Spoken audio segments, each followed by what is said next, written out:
Welcome to Simple Home Science. I'm Owen. I'm Ollie. And today we're looking at Sir Isaac Newton's 3 laws of motion.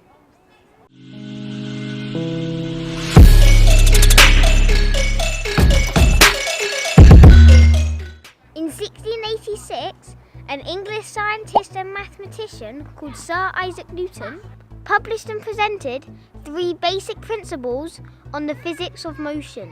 These became known as Newton's laws of motion.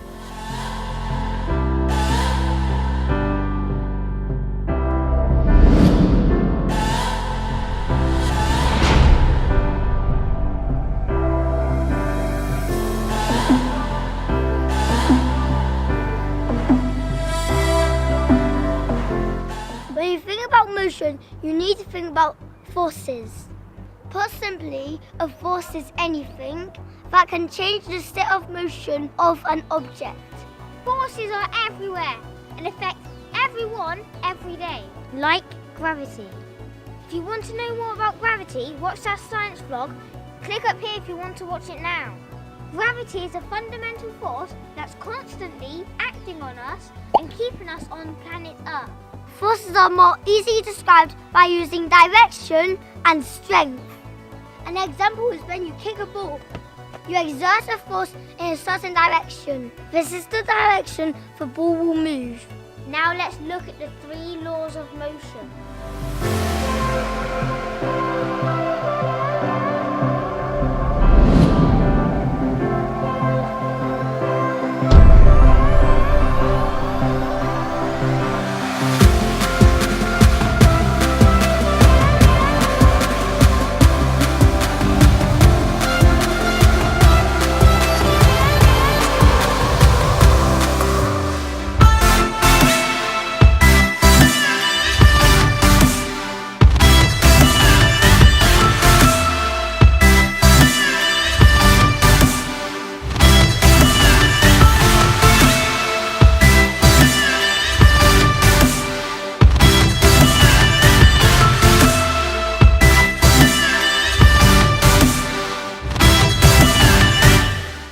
First law of motion.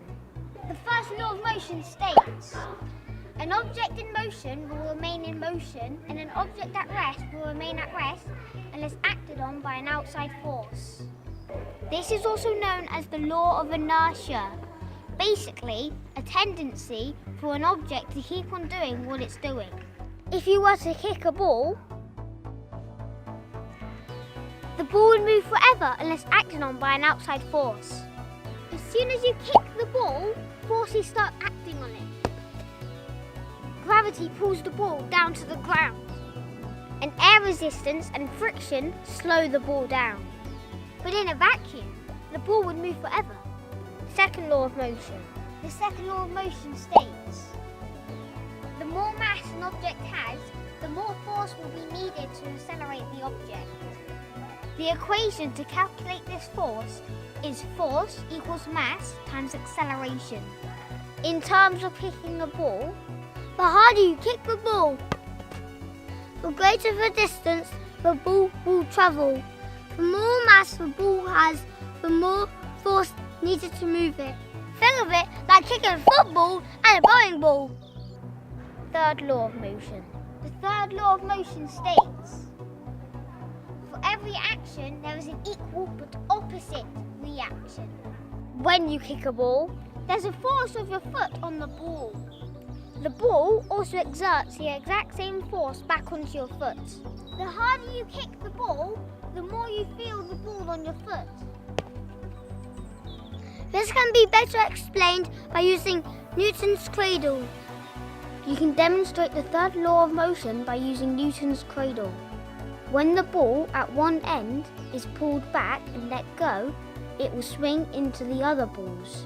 The ball at the opposite end will then swing out with an equal force to the first ball. The force used in the first ball causes an equal but opposite reaction at the other end. The same principle applies when using 2 balls. In a vacuum, the balls would move forever, but air resistance and gravity slowly slow the balls down. Thank you for watching our science vlog on the laws of motion. If you've enjoyed this video, please leave a like down below. It really does help the channel out. And if you haven't done so already, hit that subscribe button. We hope to see you in our next science vlog. Bye! See you. This is fun.